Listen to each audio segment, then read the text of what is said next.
പ്രിയമുള്ളവരെ, ക്രിസ്തുവിൻ്റെ ജനനത്തെക്കുറിച്ചുള്ള ആദ്യ അറിയിപ്പുകൾ ലഭിക്കുന്നത് ജെറൂസലേമിൻ്റെ പരിസരത്തുള്ള ഇടയന്മാർക്കാണ്.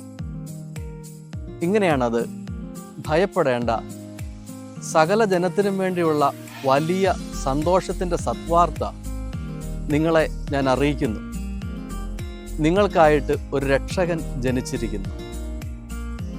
ആ വാർത്തയുടെ പുറകെ പോയി അവർ രക്ഷകനെ കണ്ട് സന്തോഷത്തോടു കൂടി തിരികെ പോകുന്ന വഴി അവർ തങ്ങൾക്ക് ലഭിച്ച ഈ സത്വാർത്ത മറ്റുള്ളവരെയും അറിയിക്കുന്നുണ്ട്.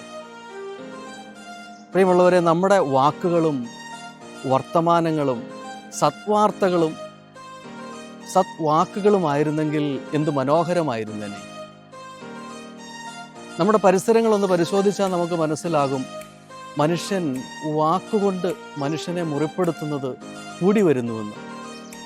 ഒരിക്കലൊരു ഗുരുവിൻ്റെ അടുത്ത് ഒരു ശിഷ്യനെത്തി. ശിഷ്യൻ്റെ വരവിൻ്റെ ഉദ്ദേശം മറ്റൊരു ശിഷ്യനെക്കുറിച്ച് പരാതി പറയാനാണ്. ഉടനെ ഗുരു അവനെ ഒന്ന് തടഞ്ഞുകൊണ്ട് പറഞ്ഞു, ഈ പറയാൻ പോകുന്നത് കൊണ്ട് നിനക്ക് എന്തെങ്കിലും നന്മയുണ്ടോ? ഈ പറയുന്നത് കേൾക്കുന്നത് കൊണ്ട് എനിക്കെന്തെങ്കിലും നന്മയുണ്ടോ? നീ ആരെക്കുറിച്ച് പറയുന്നുവോ ആ പറയുന്ന ആൾക്ക് ഇതുവഴി എന്തെങ്കിലും നന്മയുണ്ടോ എങ്കിൽ മാത്രം ഇത് പറഞ്ഞുകൊള്ളുക. പ്രിയരെ, ഈ ക്രിസ്മസ് ദിനങ്ങളിൽ നമുക്ക് ചിന്തിക്കാം, നമ്മുടെ വാക്കുകളും വാർത്തകളും സത്വാർത്തകളുമായി തീരട്ടെ.